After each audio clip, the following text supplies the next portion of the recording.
Story 1. The Payphone. The campground at Pine Hollow, Indiana, wasn't the kind of place you'd find on a tourist brochure. It sat on the edge of a forgotten forest, a sprawl of sagging cabins and overgrown trails where the trees grew so thick they choked out the daylight, leaving the nights black as pitch. Paul Hensley, a lanky 22-year-old with a scruff of beard and hand stain from fixing old cars, had taken the night shift there out of desperation. The mill had laid him off. His savings were bleeding dry, and the job, 12 a.m. to 8 a.m., alone in an 8x8 shack with a flickering bulb and a creaky chair, was the only thing keeping him afloat. He'd grown up in nearby Terre Haute, a town of rusting factories and quiet despair. But Pine Hollow felt different, older, like the woods held secrets the daylight couldn't touch. The shack was a box of weathered wood, its single window smudged with grime, the glass warped from years of neglect. A desk held his PS2, his lifeline, with Resident Evil discs stacked beside it, while a radio crackled with static, the only sound besides the wind rattling the walls. The campground was mostly empty this time of year, late summer fading into autumn, the tourists gone, leaving just the occasional drunk stumbling from the highway. Paul liked the solitude, the way the dark wrapped around him like a blanket, the game's eerie soundtrack, a companion to his lonely hours. He'd bring a thermos of black coffee, a sandwich, and settle in. The forest, a silent giant, beyond the shack's peeling door. His first week, the outgoing night guy, Carl, a grizzled man with a limp and a smoker's rasp, handed over the keys with a warning. "Watch that payphone," he said, nodding toward a rusted booth 20 feet from the shack, its glass cracked, the cord dangling like a noose. "Rings every night at 4:17 a.m. Just once. Probably an automated test call. Never answered it myself." Paul laughed it off, figuring Carl was pulling a prank to spook the new guy, and didn't think much of it. The shack's isolation was enough to keep him on edge. Nothing but trees and shadows. The highway a faint hum miles off. The nearest neighbor, a derelict cabin lost in the woods. For months, the job was routine. He'd game through the night, pausing only for the odd camper needing a map or a late-night fisherman asking about bait. The windows stayed closed, the August heat a sticky prison, the radio static his only company. But mid-September, with the nights cooling, he started cracking the window, letting in the crisp air and the forest's earthy scent. That's when he heard it. The payphone rang, sharp and eerie, at exactly 4:17 a.m. A single ring that cut through the quiet like a scream underwater. The sound was off, warped, like the bell was submerged in a swamp, its echo lingering in the air. Paul froze, controller slipping, staring at the booth through the grime-smeared glass. It stopped, and the night resumed its stillness. but the chill stayed, burrowing into his bones. He told himself it was nothing, maybe a glitch, maybe Carl's test call, but curiosity gnawed at him. The next night, he set his phone alarm for 4:15 a.m., grabbed a flashlight, and waited by the booth, the shack's bulb flickering behind him. The forest was black, the trees swaying slow, their branches scraping like fingers on glass. At 4:17 a.m., the phone rang. Once, that same watery chime, and he snatched the receiver, heart pounding. "Hello?" he said, voice shaky. Dead air answered, a hollow silence, like someone was on the line, but holding their breath. He repeated it. "Hello? Anyone there?" But nothing, just the static hum of the night. He hung up, rattled, and went back inside, the PS2's menu screen glowing, but the game felt hollow now. He tried again the next night, and the next, a week of the same, 4:17 a.m. One ring, dead air, no response. Each time, the forest seemed to watch, the shadows thickening, the wind carrying a faint whisper he couldn't catch. Paul started jumping at sounds, the creak of the shack, the snap of a twig, and the PS2's zombies lost their thrill, replaced by a dread he couldn't shake. He told Carl when they crossed paths at the gas station, and Carl shrugged. "Told you, leave it be." But Paul couldn't. The phone's ring was a hook in his mind, pulling him back, and the wood's silence felt like a dare.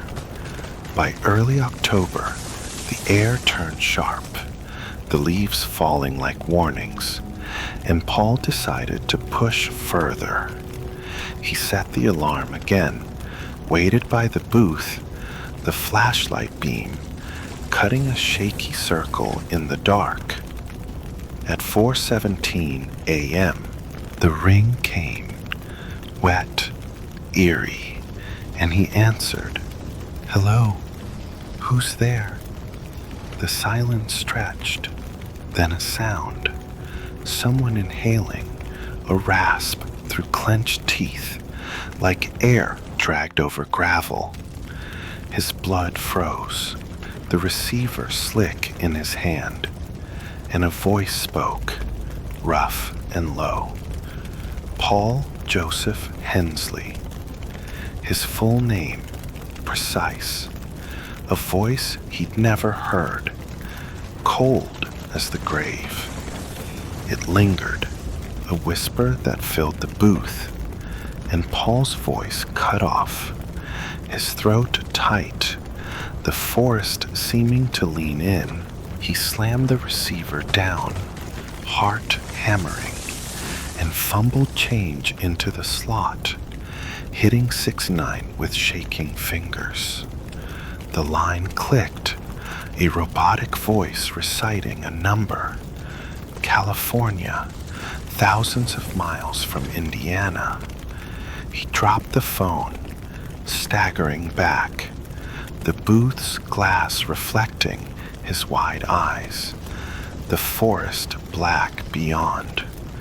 The shack's light flickered, and Paul ran inside, locking the door, the PS2's glow a weak shield. The night stayed quiet, but the voice, his name, that rasp, stayed with him, a shadow in his mind. Pine Hollow wasn't just a job anymore. It was a place where the dark spoke, and he was its target. Paul Hensley didn't sleep after that night at Pine Hollow.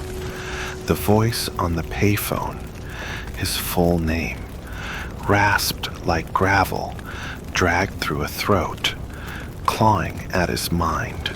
The campground shack felt smaller now, its walls pressing in, the flickering bulb, a weak defense against the dark that seeped through the window. He'd locked the door, the PS2's menu screen glowing, but the game stayed untouched, its zombies no match for the real terror that had found him.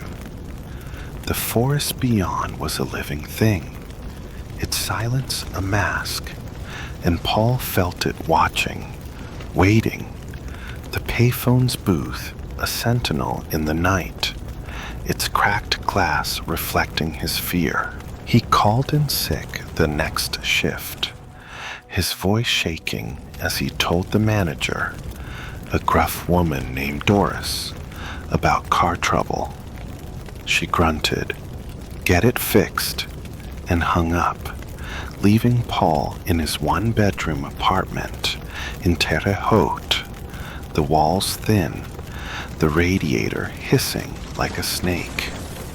He kept the lights on, the TV blaring infomercials, but the voice echoed, Paul Joseph Hensley, its rasp a hook in his skull. He Googled the California number on his laptop, hands trembling, but found nothing, just a dead-end listing for a defunct payphone in a San Francisco alley, disconnected years ago. The distance didn't comfort him. It made it worse, a ghost reaching across states to whisper his name. Paul went back after 2 days. Bills didn't wait, and the mill wasn't hiring. The shack was the same, the forest darker, the payphone looming like a gravestone. He brought a baseball bat this time, propped it by the desk, and kept the window shut. The air stale, but safer. He tried to game Resident Evil's eerie soundtrack, a mirror to his nerves. But every creak, the shack settling, the wind outside, made him jump, bat in hand. At 4:15 a.m., he stayed inside, watching the booth through the glass, waiting. The ring came. 4:17 a.m., sharp, watery, and he let it go, the sound fading into the night, his heart pounding. No more answering, he told himself, but the silence felt worse, like the voice was waiting for him to break.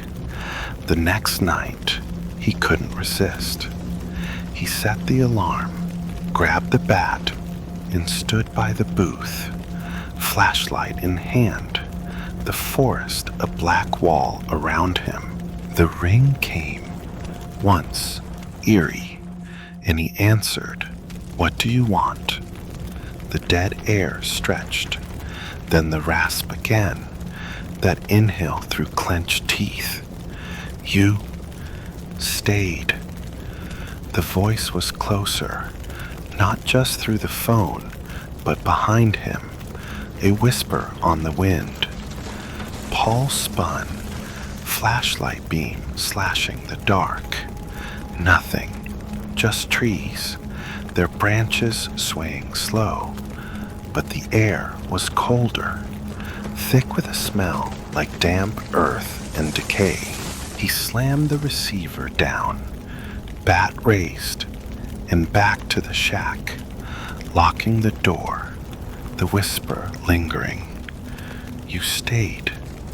He didn't sleep, just sat there, bat across his lap, the PS2 off, the radio static, a faint hum. At dawn, he checked the booth. No footprints, No sign, but the glass was fogged, a faint handprint smudged on the inside, too big for his. Paul's stomach turned, and he quit that day, telling Doris over the phone, voice shaking. "I can't do it anymore," she sighed. "Suit yourself." And that was that. He thought leaving would end it, that Pine Hollow's dark would stay behind. But the forest had other plans. Back in Terre Haute, the nightmare started. Dark woods, a payphone ringing, the voice rasping his name, closer each time. He'd wake sweating, the clock always at 4:17 a.m., the radiator's hiss sounding like that inhale. He stopped gaming, the PS2 gathering dust, and started drinking. Cheap whiskey, the burn a distraction. His neighbor, Mrs. Carter, a nosy widow with a yapping dog, noticed the change. "You look like hell," she said, and he forced a smile, muttering about work stress. But one night, she knocked, frantic. "Your phone, it's ringing." Paul froze. He'd unplugged the landline days ago. He checked, silent, dead. But Mrs. Carter swore she'd heard it. A single ring, wet and warped. He moved a month later, a cramped studio in Indianapolis, hoping distance would help. It didn't.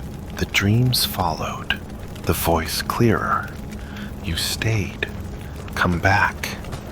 And his new job, stocking shelves at a grocery store, felt hollow, his hands shaking as he scanned cans.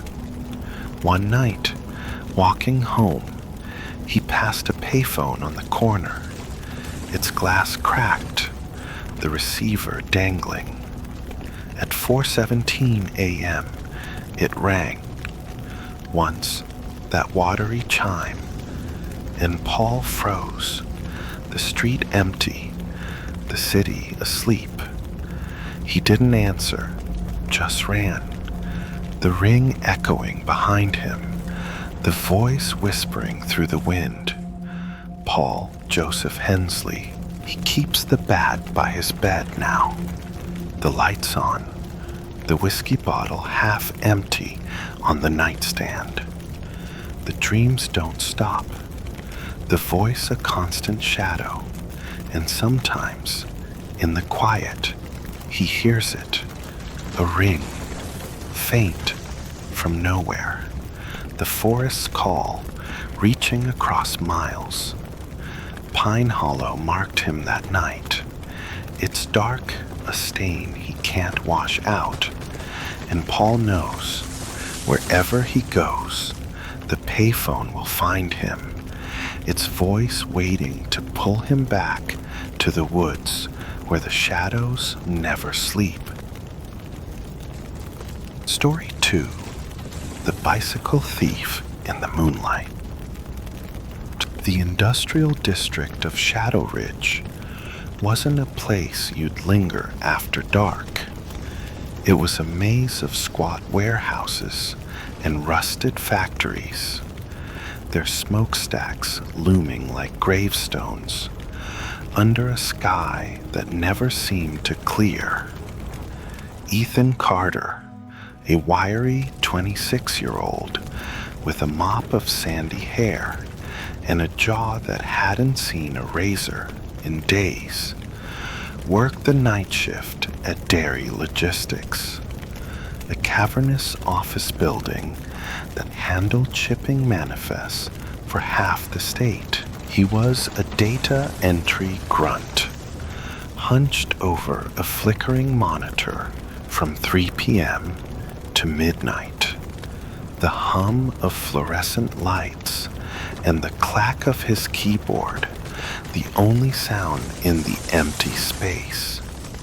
The district was dead at night. No bars, no street lights, just the occasional semi rumbling past, its headlights slicing through the dark.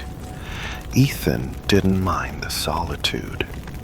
He'd grown up in Derry, a town where the shadows always seemed longer, the air heavier with whispers of things best left alone. His mom, Laura, lived on the edge of town, a small house with a sagging porch where she kept her old Schwinn bicycle chained to a post, a relic from her days as a school teacher, now gathering rust but still rideable. Ethan lived alone in a one-bedroom near the river, a place with peeling wallpaper and a fridge that groaned like it was dying, but it was his, paid for with late nights and stale coffee. The job was dull, but it kept him afloat, and the quiet suited him, until that night when the quiet broke. It was 11:30 p.m., 15 minutes from the end of his shift, when the crash shattered the silence. A massive thud against the front window of the office, glass splintering like a gunshot, the sound echoing through the empty halls. Ethan jolted, chair scraping, his heart slamming against his ribs. He stood, legs shaky, and crept to the window, the fluorescent glow casting his shadow long and jagged. The pane was a spider web of cracks, a fist-sized hole at the center, and on the floor, a rock, gray, jagged, the size of a softball, lay like a warning.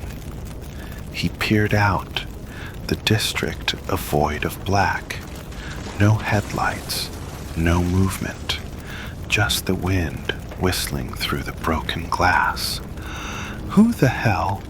he muttered, grabbing his phone to call security. The line crackled, Doris on the other end, her voice gruff from years of smoking. "Rock through the window," Ethan said, voice tight. "Front office, Dairy Logistics." Doris sighed. "I'll send a guy. Get out of there." He hung up, grabbed his jacket, and headed for the door, the office's hum now a buzz in his skull. The district was deserted at this hour.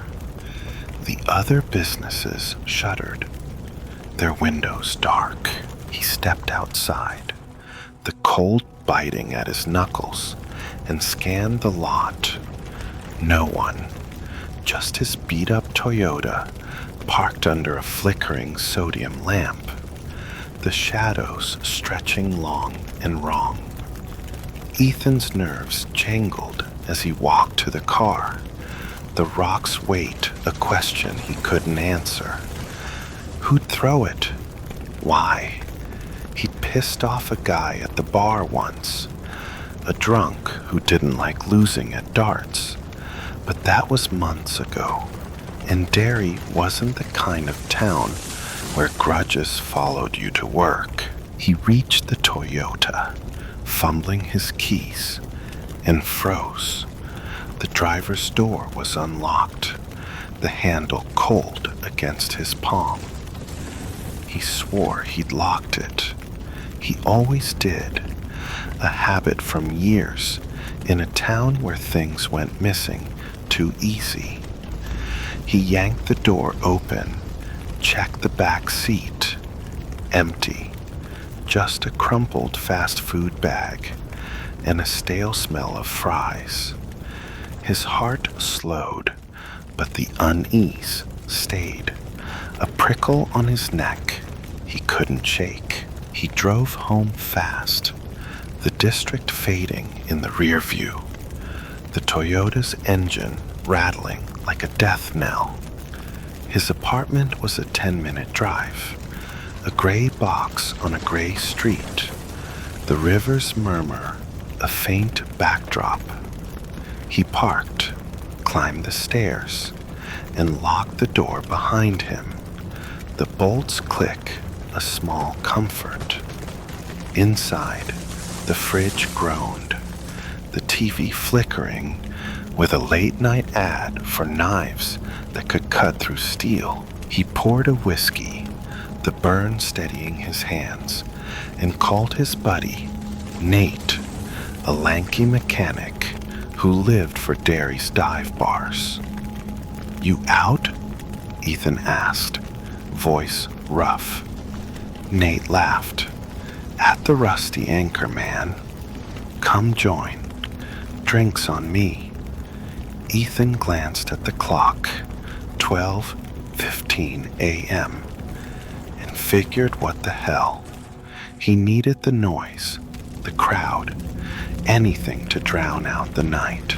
He grabbed his mom's old Schwinn from the hallway. She'd lent it to him when his bike's tire blew out last month, and headed out, the night crisp, the moon a sliver casting pale light on the pavement.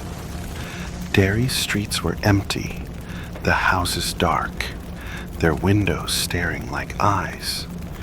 He rode slow, no rush, the bike's chain creaking, the air cool against his skin. The Rusty Anchor was a mile off, a neon-lit hole where the beer was cheap and the jukebox played Springsteen on repeat. Ethan let his mind drift, the rock fading to a bad memory, the unlocked car a careless mistake. The moonlight felt good, the ride a release, until he heard it, the soft whir of another bike, coming up behind him, slow and deliberate, a predator's pace.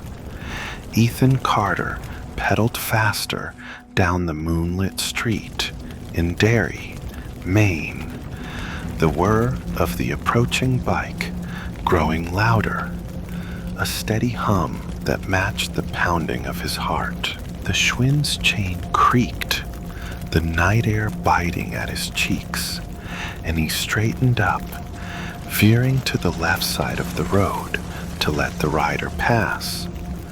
The Rusty Anchor was still a half-mile off, its neon sign a distant promise.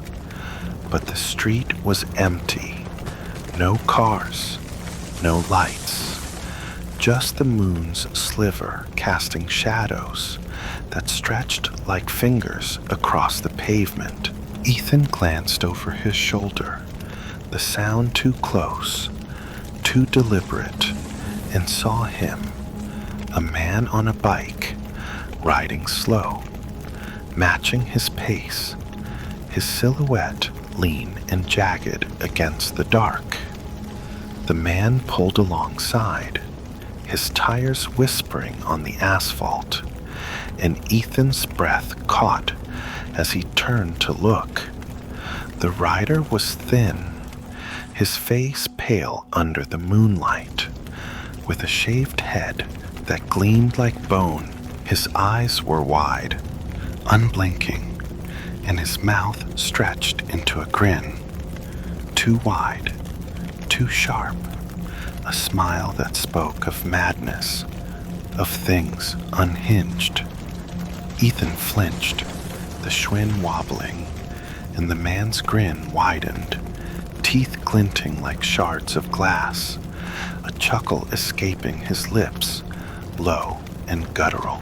"Nice night," the man rasped, voice like gravel, and Ethan's blood ran cold as he realized this was his mom's bike, the same Schwinn he was riding, the handlebars wrapped in faded tape, the bell rusted, but unmistakable. He swerved, the bike jerking, and the man laughed, sharp, unhinged, a sound that cut through the night, and sped up, vanishing around the bend, his silhouette swallowed by the dark. Ethan stopped, breath fogging in the cold, his hands shaking on the handlebars. "What the hell?" he whispered, looking down. The bike under him was his mom's, no doubt, but the man had been riding an identical one, a mirror image, down to the scratches on the frame. His mind raced. Someone stole it. Had to. But how? When? He'd ridden it here, hadn't he? The street was silent, the moon's light dim, and Ethan turned back, the rusty anchor forgotten, his only thought to get home, to check, to understand.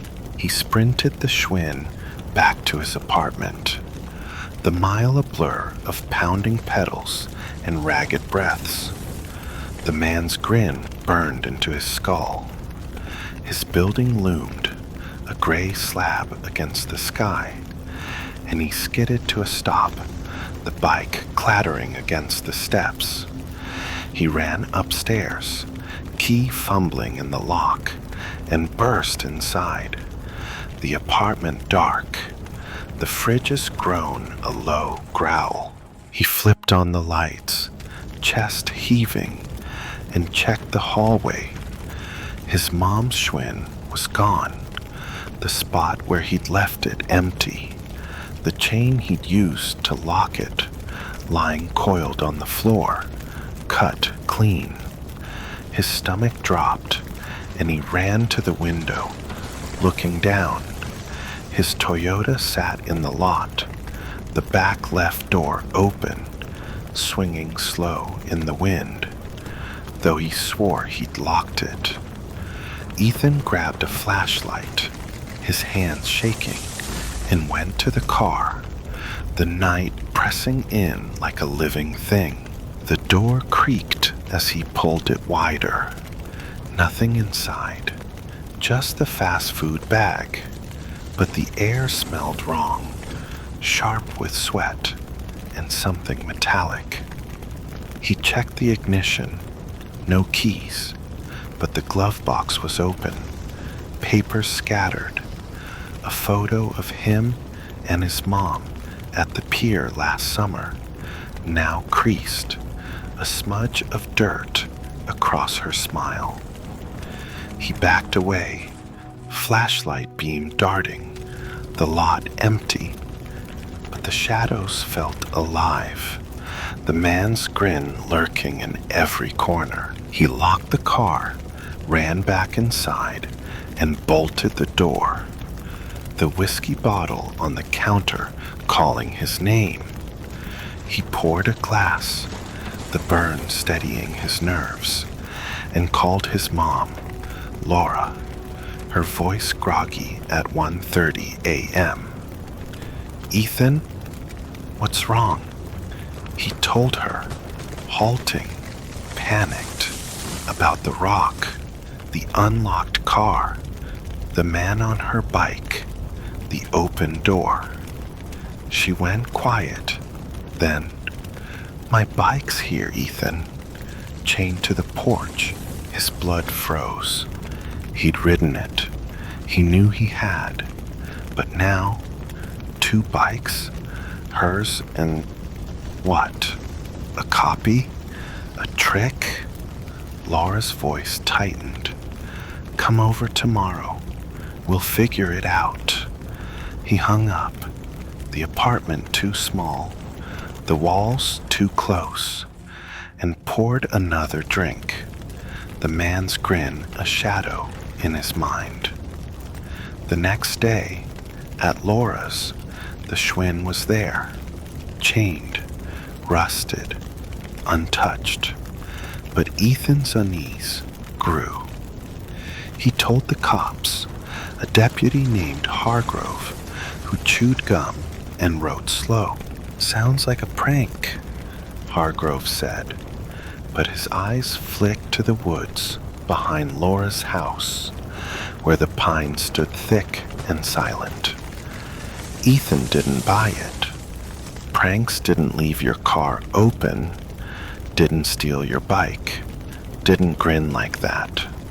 He started locking everything: doors, windows, the new bike he bought, and kept a bat by the bed, jumping at every sound: the creak of the stairs, the wind outside.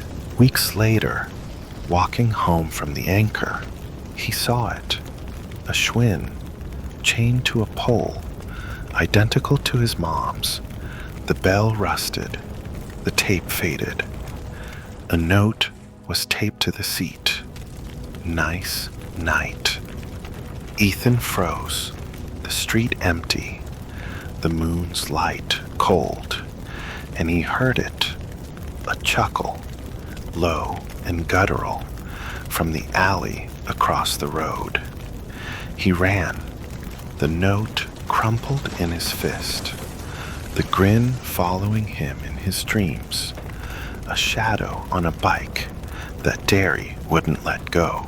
In a town where the past never slept, Ethan had learned some rides didn't end, and some grins were promises.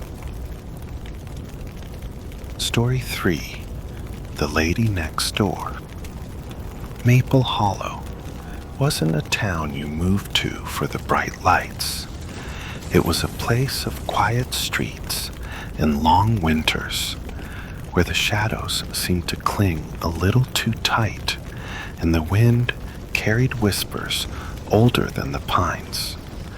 Lucas Bennett had come here for a fresh start, a 28-year-old with a mop of dark hair and a crooked smile that hid the scars of a messy breakup back in Portland. He'd taken a job at the local hardware store, stocking shelves and selling nails to gruff farmers.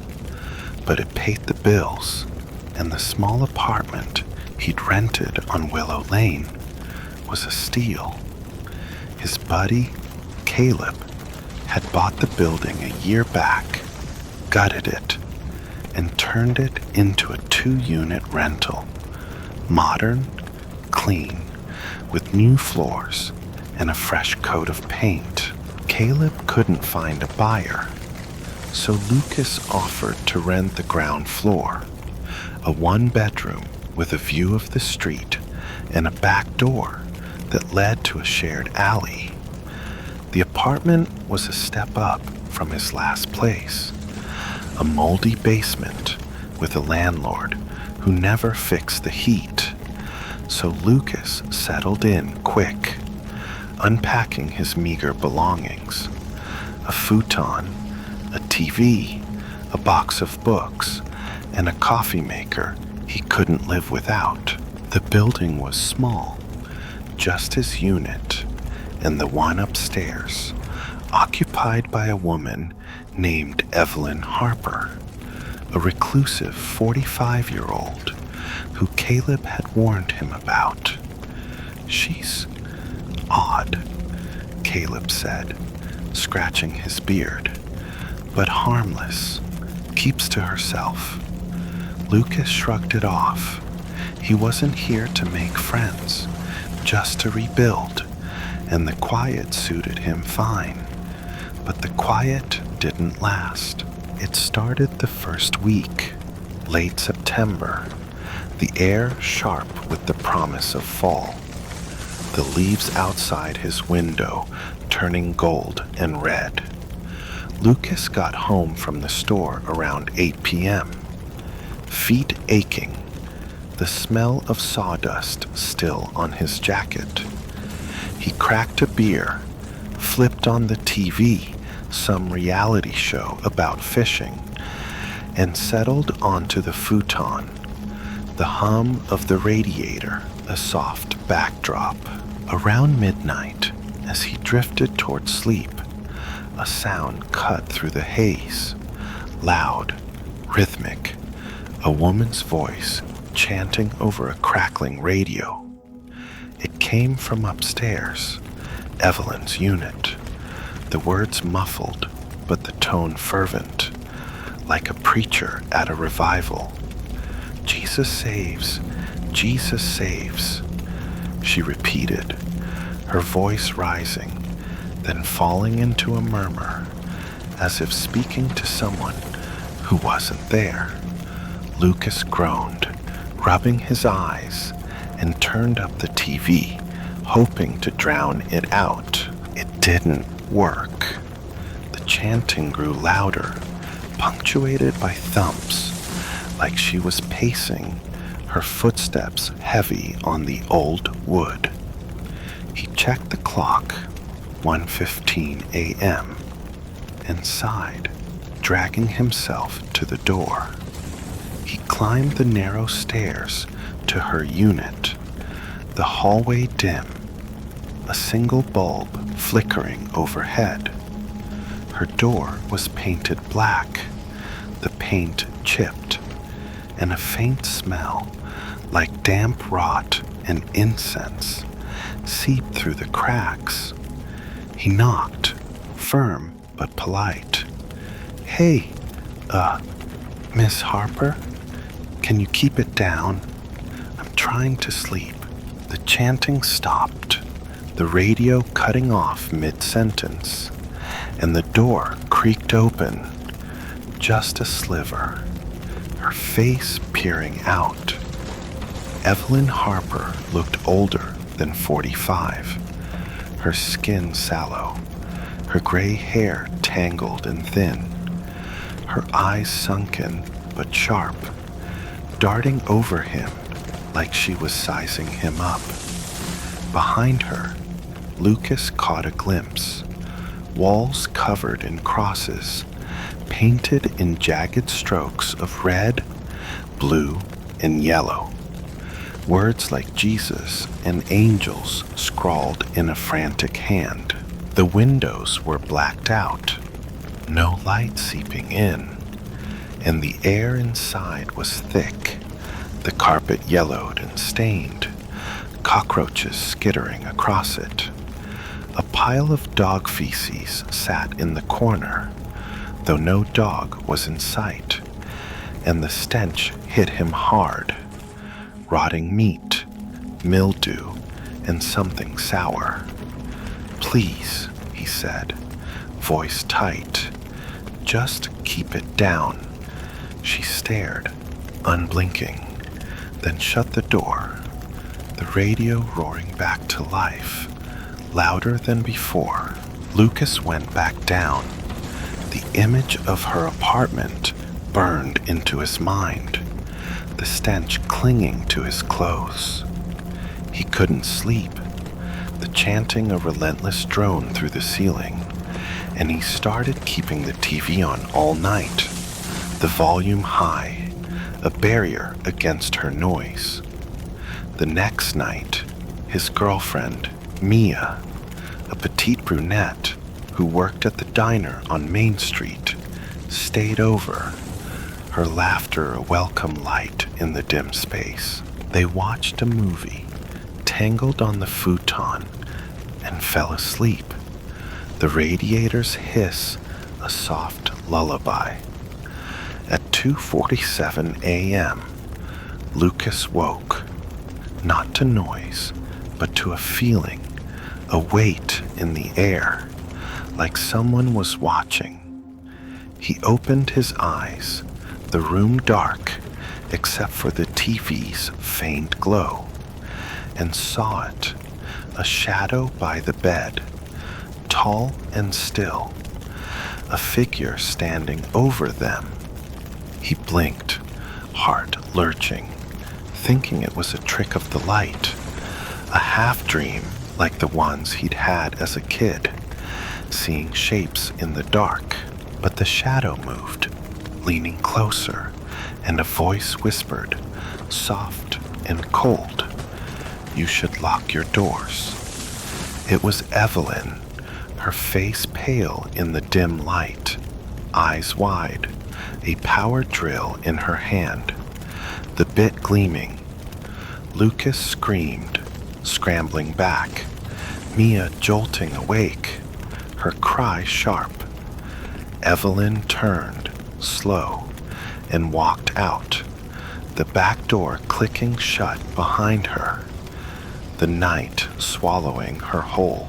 Lucas Bennett couldn't shake the image of Evelyn Harper standing over his bed, her pale face glowing in the TV's faint light. The power drill's bit a silent threat in her hand. The apartment on Willow Lane in Castle Rock, Maine, felt like a trap now, its walls closing in, the radiator's hiss a mocking echo of the night's terror. Mia clung to him, her breath fast, her eyes wide as they scrambled to lock the back door. The click of the bolt a fragile shield. Lucas's hands shook as he checked the windows. The street outside dark, the fog rolling thick off the river, turning the street lights into ghostly halos. She was here, Mia whispered, voice trembling, and Lucas nodded, his mind racing. How long had she watched them? What had she planned? He grabbed his phone, dialing 911, his voice cracking as he explained. A break-in, a woman with a drill, upstairs neighbor, Evelyn Harper. The dispatcher promised a patrol car, but the wait felt eternal. Every creak of the floorboards, every rustle of the wind, a potential threat. Mia paced, her diner uniform still on, the smell of grease mixing with the apartment's stale air. Lucas checked the front door, locked, chain on, then the back, the alley beyond a black maw where Evelyn had vanished. The cop arrived 20 minutes later, Officer Ray Dunn, a stocky man with a tired face and a flashlight that swept the room. She's gone, he said, noting the unlocked back door, but we'll check upstairs. They followed Dunn to Evelyn's unit, the stairs creaking under their feet, the air growing thick with that damp, rotting stench. He knocked, no answer, and forced the door with a shoulder, the wood splintering. Inside, the scene was worse. Crosses painted in wild strokes across the walls. Jesus and angels scrawled in red and yellow. The windows blacked out with tar, letting no light in. The carpet was yellowed, stained with dog feces and cockroach trails. The smell a punch to the gut, mildew, rot, and something dead. No dog, though, just a plastic bag in the corner, its contents a dark, oozing mass, the air hot with the stench of decay. Dunn gagged, covering his mouth. Jesus, he muttered, she's lost it. The next morning, Lucas heard noises, strange, guttural sounds below his bedroom window, like someone chanting in a tongue he couldn't place. He peered out, the fog thinning, and saw Evelyn in the alley, her gray hair wild, talking to herself, the plastic bag in her hand, its contents shifting, a rotting dog's leg visible through a tear. The smell hit him, death and heat, and he retched, slamming the window shut. Mia still shaken, urged him to call Caleb, and he did, his friend's voice tight with worry. I knew she was off, but this? I'll talk to the landlord association. Lucas knocked on the neighbor's door upstairs. Mark, a single dad with 2 kids, and found him pale, eyes wide. She broke in last week, Mark said, voice low. Watching TV with the boys, got up for a snack, and there she was, behind the couch, drill in hand, staring. I yelled. She left, but the kids won't sleep now. Lucas's stomach turned. The drill, the break-in, it wasn't random. He called the cops again, and Dunn returned with a sergeant, revealing Evelyn's history. Violent schizophrenic, the sergeant said. Off on her meds, owns the unit. Can't force entry without cause, but will nab her outside. Lucas and Mia stayed awake for 2 nights, the TV on, doors locked, a kitchen knife on the futon. The noises stopped, but the fear didn't. Every shadow a potential threat, every creak a memory of her grin. At 2 a.m. on the 3rd night, he heard her door open, footsteps descending, and peeked out. Evelyn, bag in hand, heading for the 7-Eleven across the street. He called the cops, and within minutes, 3 cars and a van screeched up, officers spilling out. They tackled her in the road, her screams piercing the night as they restrained her, the bag splitting, the dog's rotting corpse spilling onto the asphalt. They hauled her into the van, and in less than a minute, she was gone, the street silent, as if she'd never been. The apartment felt lighter, but Lucas couldn't relax. He moved out a week later, taking Mia to a new place in town. But the nightmares followed. Evelyn's shadow by the bed, the drill's hum, her voice whispering, "Lock your doors." Mia clung to him at night, her diner shifts shorter, and Lucas started checking locks obsessively, a bat by the door. The kids upstairs, Mark's boys, stopped playing outside, their laughter replaced by silence, and the building stood empty, its walls whispering of her madness. Castle Rock held its secrets tight, and Willow Lane left its mark. A woman unhinged, a drill in the dark, a memory that wouldn't fade, haunting Lucas with every creak, every shadow, a ghost of sanity lost.